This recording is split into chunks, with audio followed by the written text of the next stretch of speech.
Hello, and you are listening to Bill Murphy's Red Zone podcast. I interview leaders who inspire me in the areas of exponential technologies, business innovation, entrepreneurship, thought leadership, enterprise IT security, neuroscience, philosophy, personal development, and more. Welcome to the show.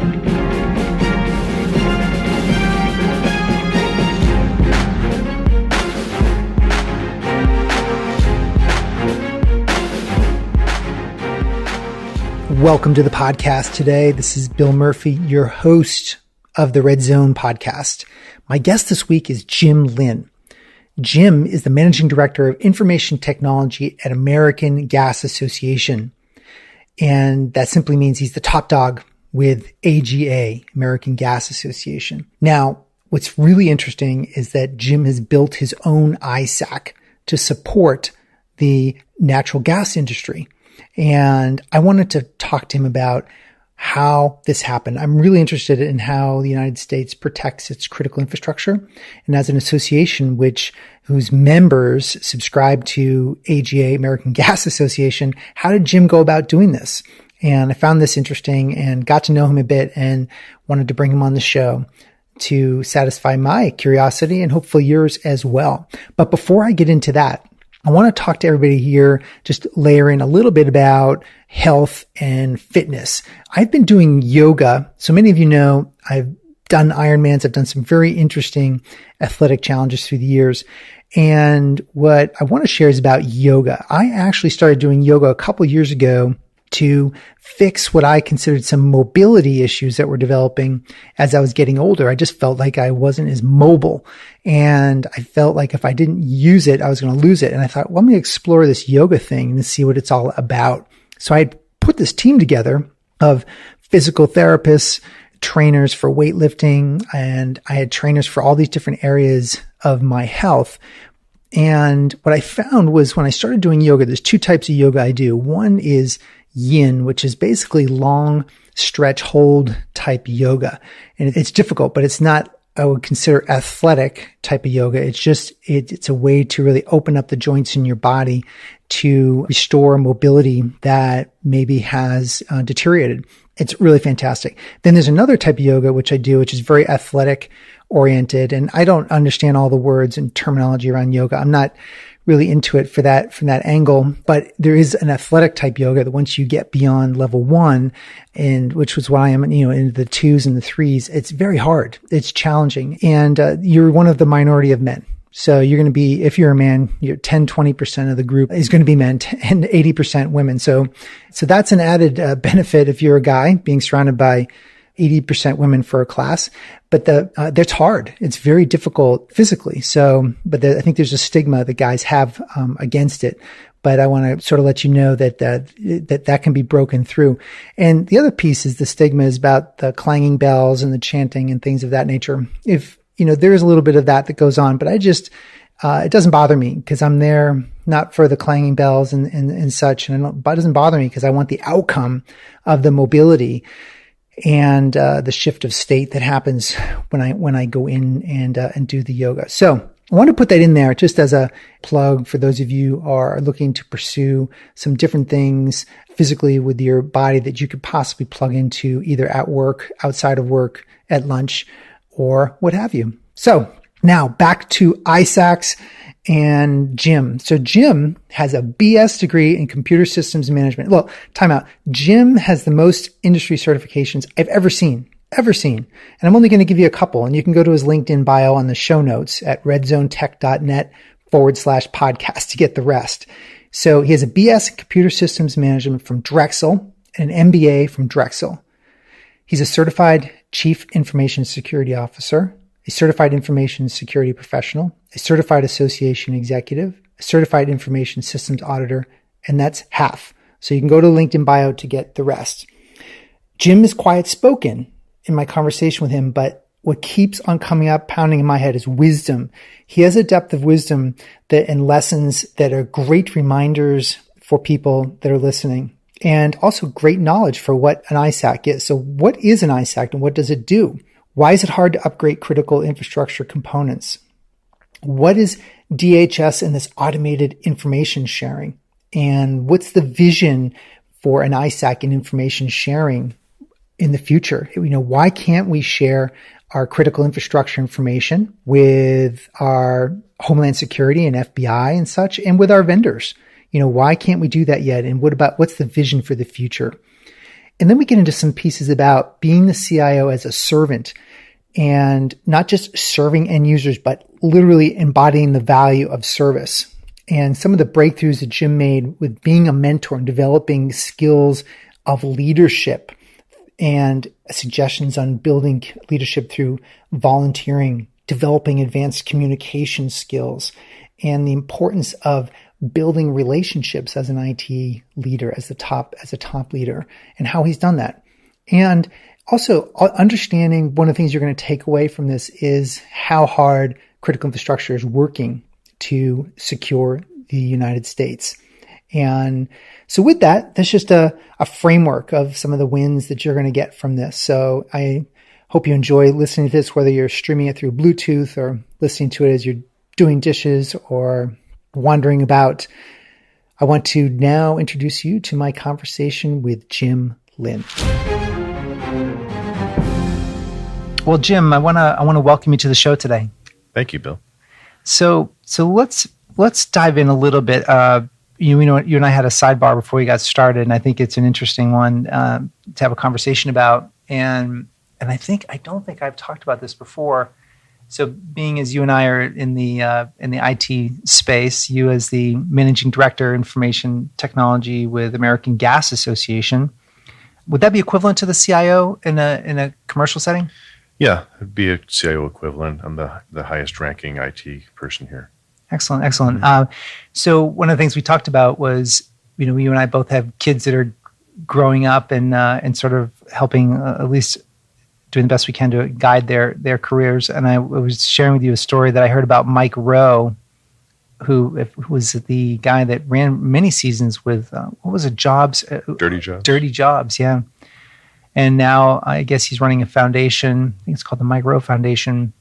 But it's I think all of the major players like Caterpillar and Ford, they run a lot of jobs through him. He's got hundreds of thousands of jobs are available to kids these days that they're basically computer technician jobs in many respects. And do you think we value that type of career path these days?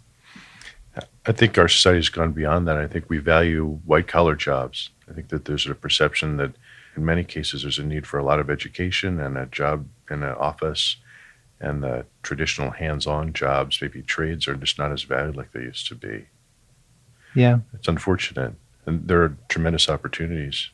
And there's even a lot of opportunities within the industry that I work in for hands-on trade jobs and even crossover jobs between trades with some technical knowledge. So if you take someone who would be well skilled with running gas pipe controls, pumps, valves, it takes a real expert in that to then transition to someone who can protect that. Because all of it is electronically controlled now.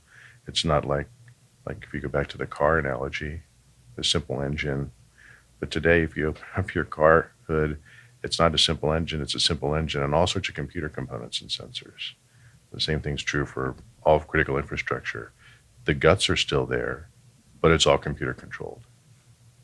Do you find that is there not just a crisis, but is there a challenge in up-leveling the skills of some of the older workers and attracting new talent?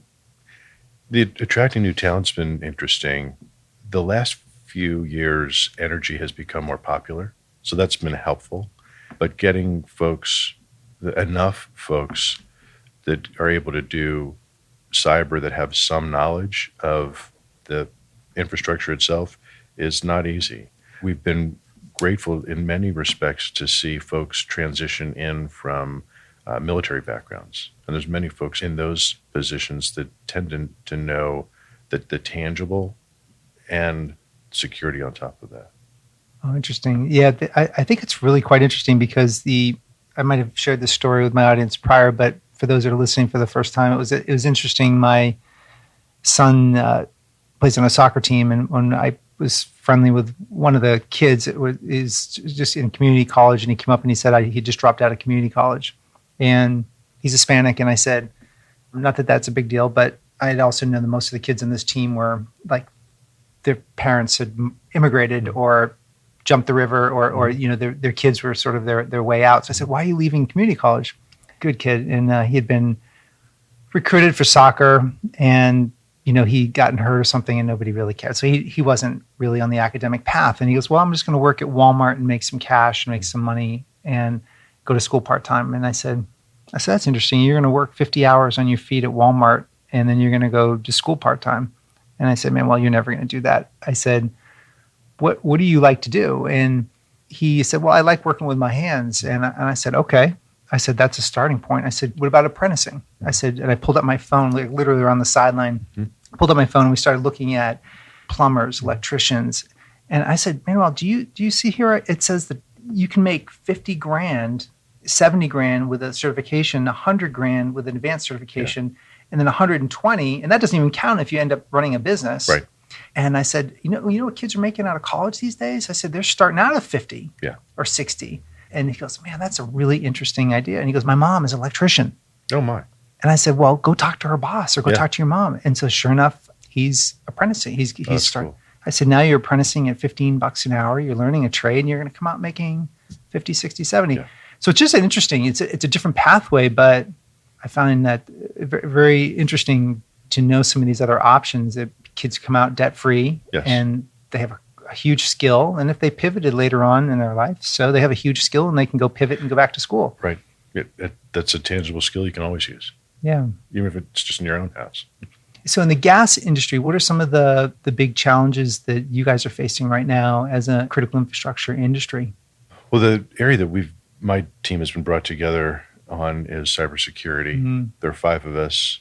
I provide most of the information technology subject matter expertise in the team. And we also have a legislative person, someone that also a threat analyst for our ISAC. We have 2 folks that handle more of the operations end of it. And one would be the primary U.S. government liaison person and policy person. We have cobbled this team together over the last 5 years to really help our industry embrace the reality that we're being attacked on a minute by minute, second by second basis from all over the world. And that's a real challenge. And it's true not just for our industry, it'd be true for any critical infrastructure sector. I just happen to be in the natural gas distribution industry. But we're eagerly trying to do everything we can to provide information sharing and whatever knowledge and safeguards to serve our members. We've also found, as we've been pursuing the sharing of cybersecurity information, that given the attention in recent months and years on pipelines and some concerns about locations of pipelines, there have been ample physical disturbances to report on too. So if it would be a protest in a certain area, we become aware of those events as well and share that with our membership. And it's been an interesting mix of sharing both cyber information and physical information to try to keep everything safe, secure, and the gas flowing. What does it mean, the word sharing? Just to kind of dispel because I think part of the people listening are, what does an ISAC do? And then what does it mean to share information? Yeah, that's a very good question. Many folks would be unfamiliar with the concept of ISAC, Information Sharing and Analysis Center. Most of the critical infrastructure sectors have one. What we do is obtain information from a variety of sources, many of them U.S. government sources, and they would be from familiar agencies. In our case, Department of Energy, Department of Homeland Security, FBI, others. We not only receive that information, when it says analysis, we're looking for connection points and trying to not just pass information from one point to another point, although we do some of that, but we're also providing context. So I'll go flesh it out a little bit more.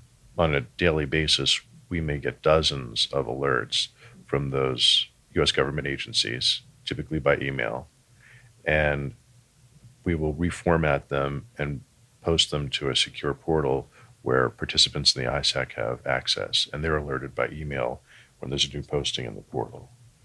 So that's one type of sharing that we do. It's from outside sources with or without some analysis to our participants. The other thing that happens within the context of the portal is participants share with each other. That's not always an easy thing to achieve. Our ISAC is roughly 3 years old, and in the 3 years' time, we are at a point today where roughly 15% of our information shared is from participant to participant, which does not sound like a lot, but for our level of maturity, it's huge. It's really huge. And they're doing that via email in between each other? They're doing that with secure posting to the portal, and then an email alert when something's been posted. They're sharing with each other, indicators of threat activity. So if they're seeing their networks being probed from certain sources, they're sharing with their colleagues what the probes are, where they're coming from, and what they look like, so that their colleagues, if they may not be seeing them today, they may be the target tomorrow or later today, and they can be prepared for them. When you're saying a probe, would this be like of the top 300 tools? They're basically, you're looking for compromise with different sets of tools and the protocols that they will reside on. Is that essentially, are you looking for inbound activity? We are. So we'll often see inbound internet activity towards our networks. Okay. Yeah. And just looking for where a foothold might be able to be developed. What about the controller systems, the more legacy-oriented systems that have been built by Siemens and other larger industrial control companies through the years, and that are embedded in, I'm assuming they're embedded into the gas industry. Sure. How do you handle those type of challenges? Mm-hmm. Many of the older systems are built to connect through older computers, and many have been running for long periods of time. It's difficult to do upgrades. When you think of this business, the first two tenets of the business are to keep everyone safe and to keep the gas flowing. So when you think of doing upgrades to industrial controls, and industrial controls could change valve positions or pumps or other items that would adjust the flow of gas, by nature, you're looking at potentially taking some piece of your system offline. Well, and you need to do it safely. That's a significant process. You don't just do that all the time, every day. You have to schedule it well in advance. It's got to be well planned. So it takes a long time to do those upgrades. Because of that, there are components that are known to have vulnerabilities in that still exist. So what we've done as an industry is build a number of security layers around them, so that if there are known vulnerabilities, there are other tools, firewalls, et cetera, that cover them to prevent people from dealing with the vulnerabilities. They can't get to those vulnerabilities if there's a good firewall in place. So you're going to basically create intro walls, basically internal. You're going to internally firewall and cordon off those systems into their own little playground, so you can really examine them closely. Right, and we subdivide just about as much as we possibly can for that purpose, based on risk that this compromised system would have in the event of a takedown. Right. Okay. And that's really how everything's been managed. Just it's a big risk equation, and every part of every component has a risk factor associated with it, and the items with the highest risk that have the most attention and investment spent on them. Items with the least risk would have the least amount of attention and investment spent. Is there a framework that you're finding that a lot of your members find very useful as far as a lens that they try to map to from their infrastructure? I think that the few tools that people tend to use the most and this would go beyond a framework, but there are a set of TSA pipeline security guidelines that we use that's both cyber and physical. There's also the NIST framework that has been developed. We use that extensively. And there's a cybersecurity capability and maturity model developed by the Department of Energy that we use. So we use all three of those. Different companies may spend more time focusing on one over another, perhaps, but all three of those are heavily used. And other things, there's numerous different things people can use. Those would be maybe the top three I would think of. If the ISAC, so are you, when you're pulling information, and it's mostly right now, the ISAC will receive information from essentially the bigger agencies, the government, FBI, Department of Homeland Defense, and others. Is the sharing? You're taking the inbound emails, you're scrubbing those emails, and then posting them to your portal. That's how that's working right now. Yes. Okay. Right. And on a daily basis, there are numerous of those emails. Okay. We also take feeds from U.S. CERT, Computer Emergency Response Team, ICS CERT, others. Not everything that we receive do we feel is directly pertinent to our members. So the one that's the context you're referring to, is context for the appropriateness for your members? Yeah. Okay. The one thing that is somewhat of a benefit, most of the larger companies that are members of ours are getting those feeds directly themselves because they've already got the relationships with the government entities. Some of the medium to smaller size companies may not. And if they don't, if they're part of the ISAC, which all of them are at this point, they're getting from us the alerts that are probably most pertinent to them. And we're kind of filtering out ones that may not be as pertinent to them. And not every industrial control system alert is specifically germane to the gas industry, because there's countless industrial controls. Some are used more in other industries. It may be electric, it may be healthcare, it could be manufacturing. We're looking for the ones that are specifically geared towards the natural gas industry. Okay. Now, so if we're having this conversation 3 years from now in the future, where would you see the maturity being from the ISAC that you run? Where, and the ISAC as an industry as well, where do you think things are going to morph to as far as how your members will be able to take action from the information that's provided by you? Right. I think there's a few things that we'll see in 3 years. The 15% of member-to-member sharing has grown exponentially over the last 3 years. I see that continuing to grow. So I see more members sharing information with members. The information they're sharing amongst themselves is far more valuable than the information that they'd be getting through the government. Not that there isn't value there clearly is. But the things that they're actually seeing on their networks are going to be able to help each other on a moment-by-moment basis. So I see that significantly increasing. The other thing that I see that there would be a transition, just in the recent last few weeks, we've arranged a much closer relationship with the electric ISAC, where our threat analyst spends 2 days a week on their watch floor. They're a much more mature ISAC than we are. They've been in existence for many years.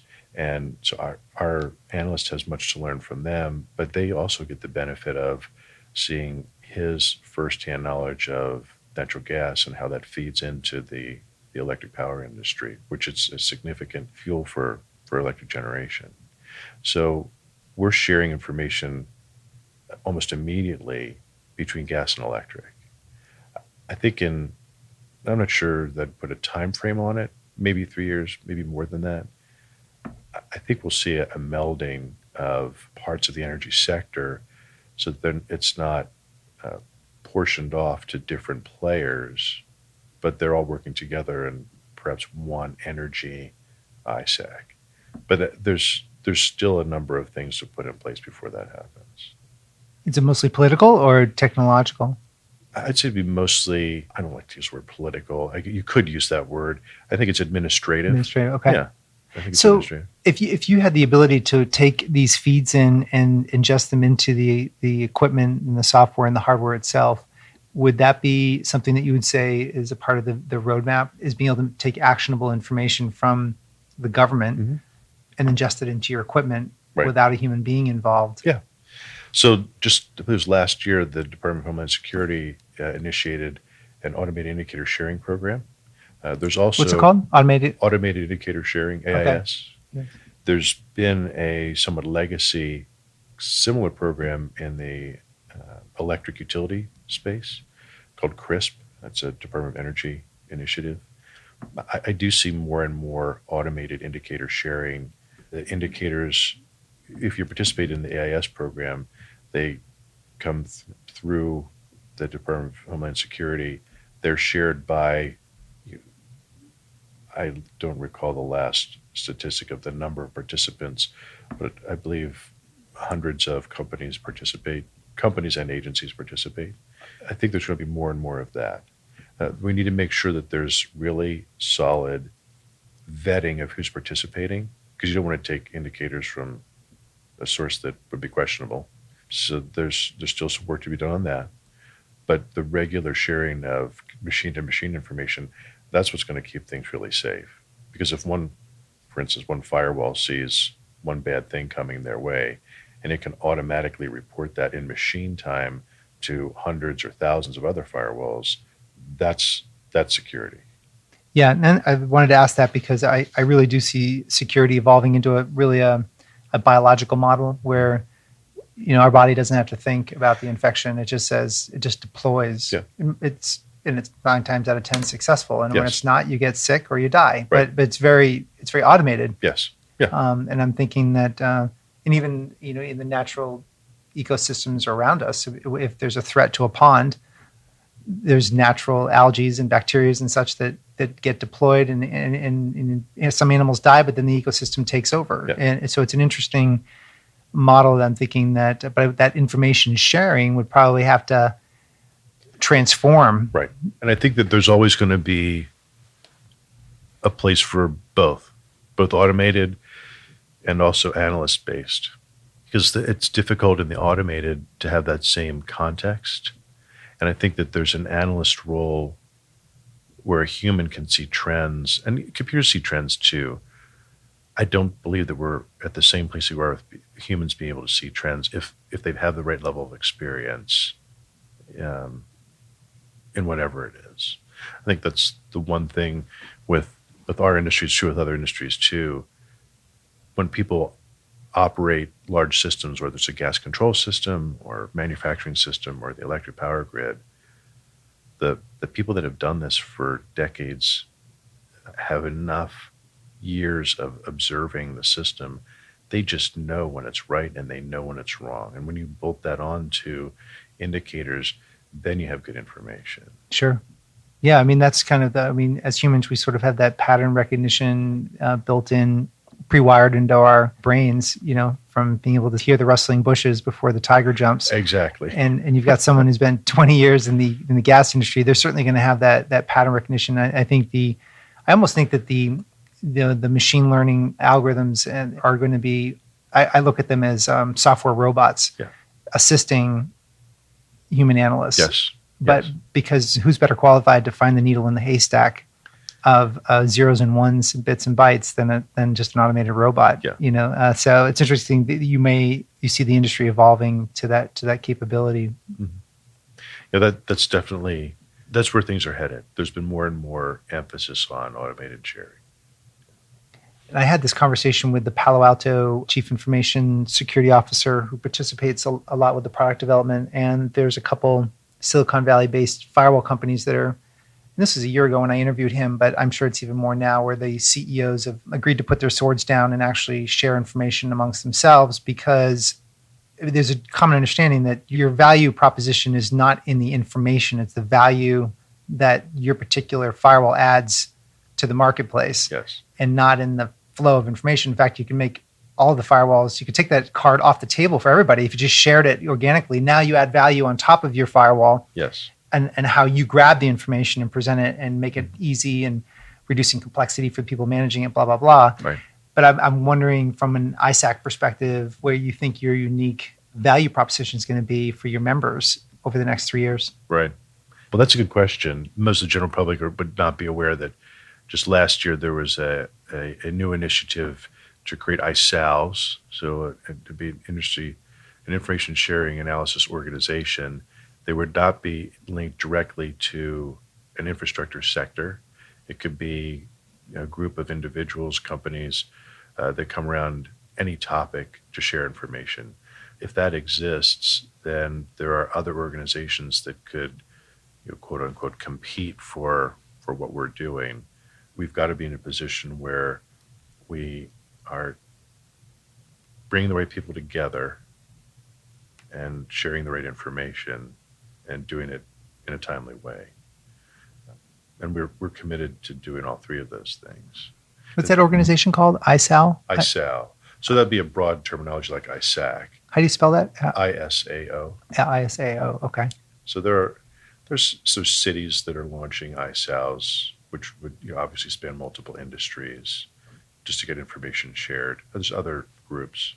Interesting. Essentially, for your competitive point of view, not that it's competing, but your context around your members is a key piece that Department of Homeland Security is not necessarily able to lean a lot of their weight into. Is that what I'm understanding it? Okay. I think the other thing that we've done, perhaps as a differentiator or as a way just to broaden our scope, is in addition to the original 200 gas utility companies that we serve, in the last 4 months or 5 months, we have partnered with INGA, which is Interstate Natural Gas Association of America. That would be the organization that serves the gas pipeline industry. So there's a few dozen gas pipelines in the United States. They're now partners within the ISAC. So they're sharing information along with gas utilities. So we have not only distribution, which is what we call utilities, we also have transmission, which is pipelines.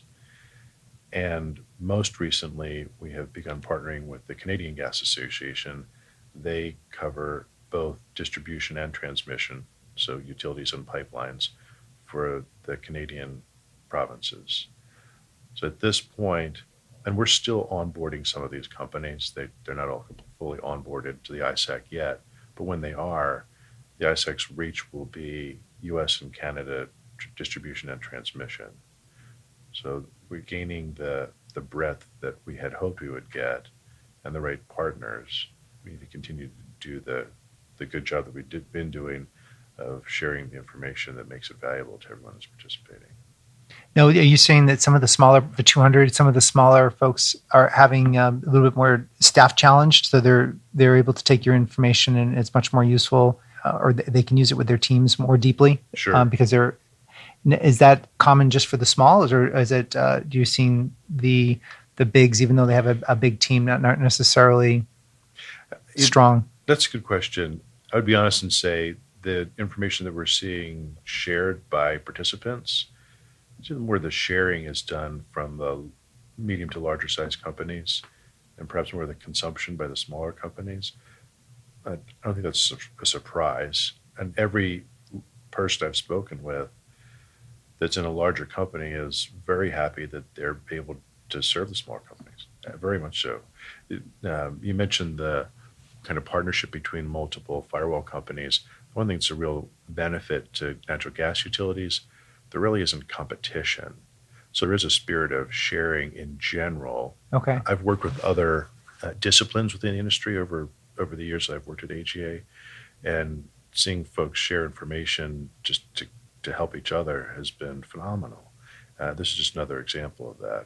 I think because it's security information, it's a little bit more slower in coming, but it's coming.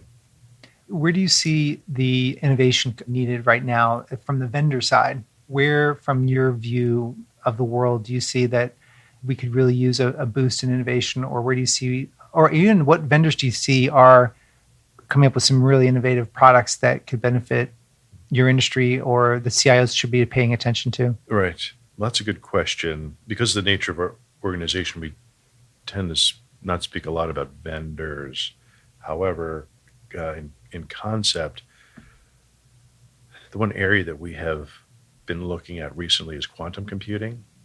Our partners, the Canadian Gas Association, provided a webinar for Canadian and domestic gas companies on that topic. And it's readily apparent that in the near future, quantum computing will so drastically speed computer operations that what we know currently for security algorithms will essentially be meaningless. So there are some partners out there that are working on solutions to that today.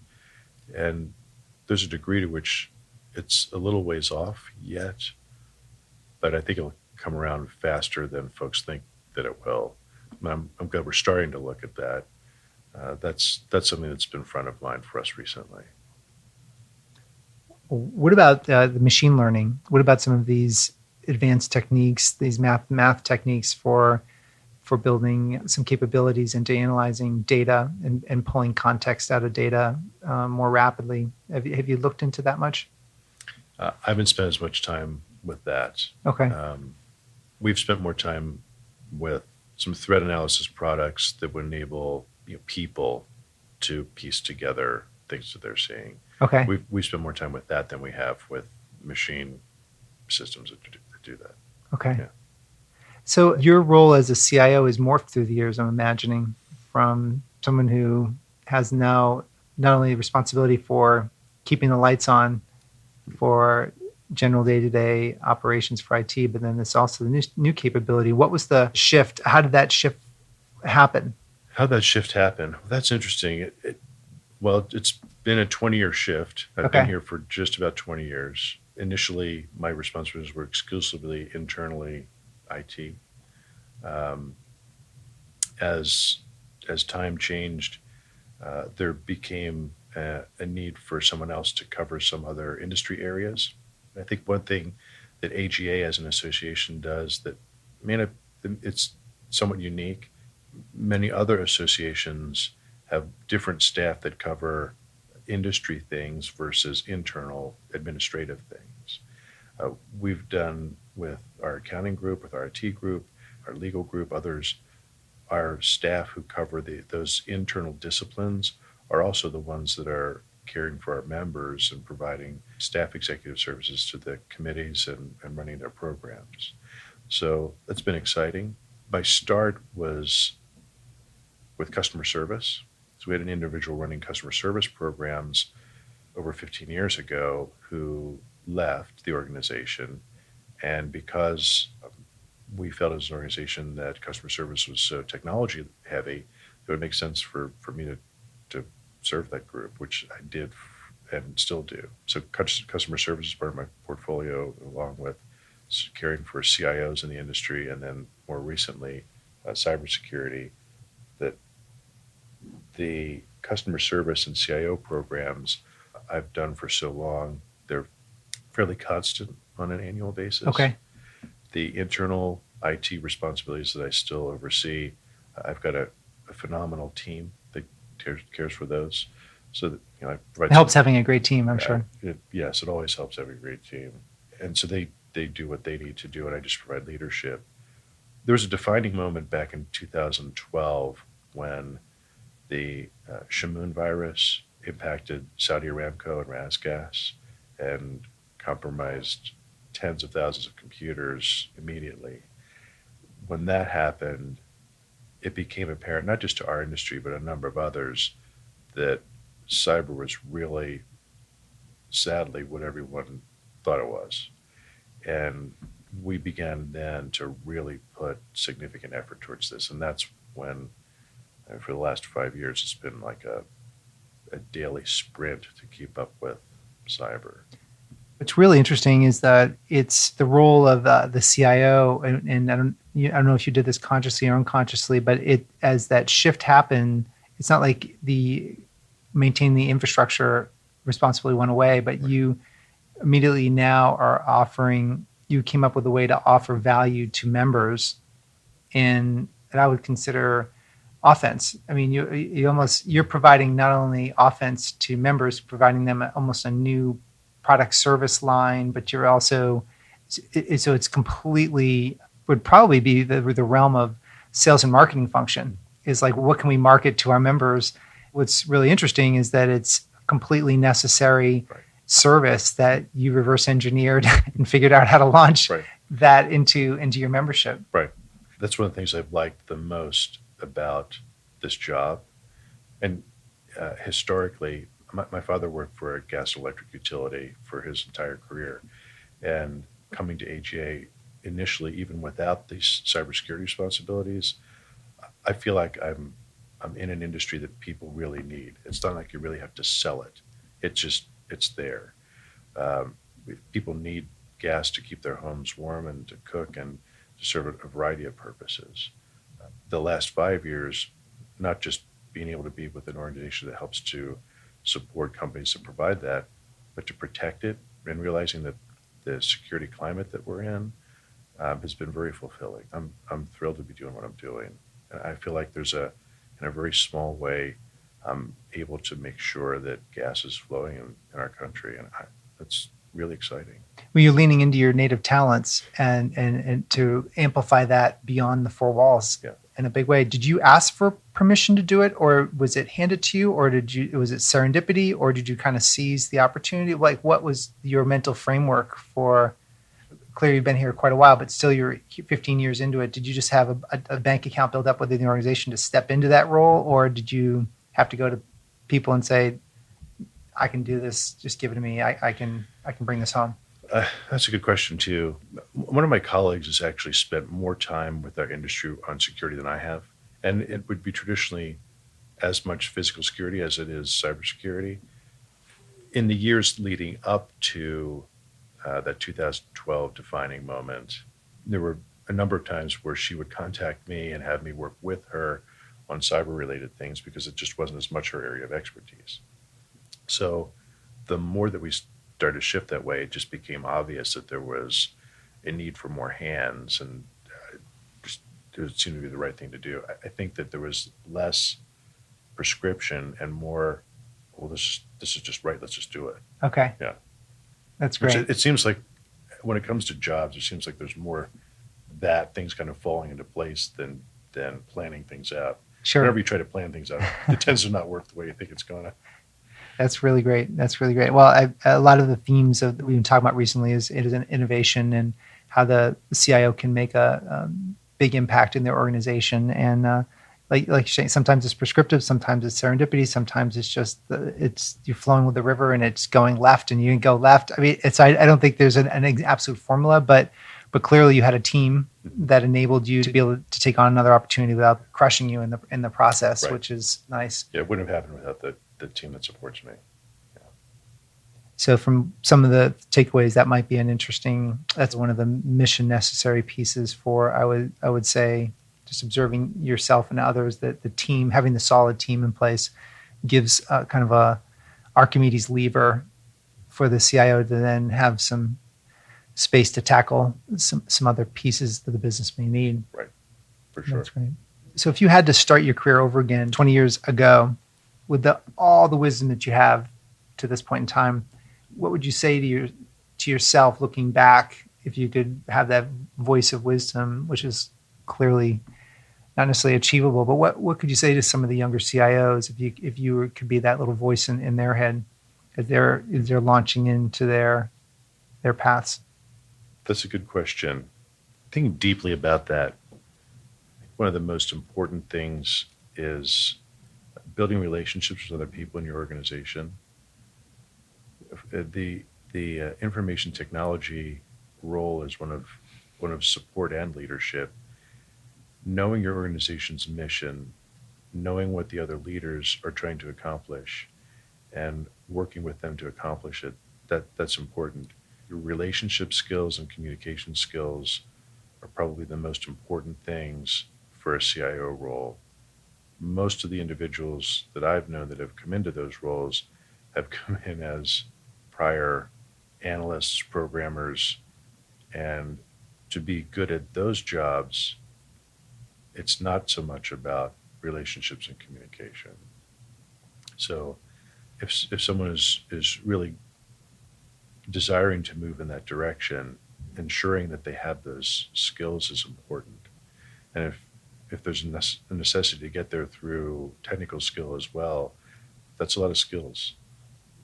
where would people start to develop leadership skills? Because it's the second time in 2 days I've heard that, and I'm curious where someone would start. Is it a class? Is it a book? Is it experience? Is it Hard Knocks? What do you think? There's two thoughts that come to my mind. And I'll talk about both communication and leadership. I had a boss, oh, good heavens, it must be 25 years ago. Mentors. Yeah. He recognized that I needed to grow in communication skills. He pointed me in the direction of Toastmasters. Oh, interesting. And yeah. When I got to the very first meeting, I was so scared. I still remember being scared. And even the idea of talking in front of a group of maybe 20 people was daunting. At this point in my career, I've spoken to groups of a few hundred at times. So, and I wouldn't say that I'm not nervous at all, but I certainly can do that much better than I could 25 years ago. That's a very specific thing. Right, exactly. Yeah, that's perfect. The one thing about leadership I think that's helpful, in many parts of life, there's opportunities to serve in volunteer capacities that are types of leadership, whether that's leading your kids' sports team or other extracurricular activity team or group, to civic leadership. There's countless opportunities for people to volunteer to serve. And I think serving in some sort of a leadership capacity just develops your leadership skills, and it also benefits the community. I don't think there's anything better than that. So, I've had an opportunity to serve on my kids' private school board for a number of years. I've had other leadership opportunities, some in the church that I've attended. So, that's what I would say in terms of leadership. Yeah, right. So you're breaking it down into two pieces, the communications piece with Toastmasters, for example, and right. and then the civic piece. Because what's interesting too is that you can take a class on communications, or you can read a book about it, and you can read about leadership, but until you actually put it into practice, and what a better way to do it through the service that you mentioned. Right. There's no better leadership preparation opportunity than trying to lead a committee meeting on any topic. So once you've got the scars from a few of those, that builds leadership capabilities right then and there. I would agree with you. And I just stopped coaching soccer for the first time in 10 years this past fall. And I would say that some of the challenges experienced through volunteer travel soccer coaching was stunningly, look back at some of those things and learning there. It's pretty amazing. Yeah. So I agree with you. Any type of volunteer capacity is a big deal. Right. Well, I really appreciate you for your service and being willing to share about your career and things that you're doing now to further the industry, the natural gas industry, and the profession of the CIO. And so, is there any parting words as we wrap up, or any words of wisdom that you wanted to share with the audience that you think would be useful takeaways as we wrap up this episode? Yeah, well, thank you. I think there's two different things that are on my mind. Just in the last few minutes talking about participating in the community, much of what I do, even as a CIO, is just caring for people. That's really what it boils down to. And I think there's not enough you could say about having a mindset of being not only willing to, but eager to care for people, whether it's their computer or whatever it is about them. That's very important. I think the other takeaway that I would want to give people is, in the last few years, I have seen the security threat that we're all under currently, and it is real. And I would just want to encourage everyone to be as cautious as they can be, and also to let people know that I've worked firsthand with numerous men and women that are securing the energy delivery for our country, and I'm proud of the work that they're doing, and I am confident that they are giving 100% to make sure that you have electric power and natural gas flowing on a regular basis. Yeah, you'd mentioned that before, that you felt like that was a completely committed group of almost like the volunteer fire departments, just passionate about, delivering the securest infrastructure possible. Absolutely. The men and women that are caring for this are just a remarkable group of people. I've seen them all over the country, working very hard. I'll send emails at night. They're responding in the middle of the night to me. Just a great group of people working hard to make sure that everyone in this country has the power that they need.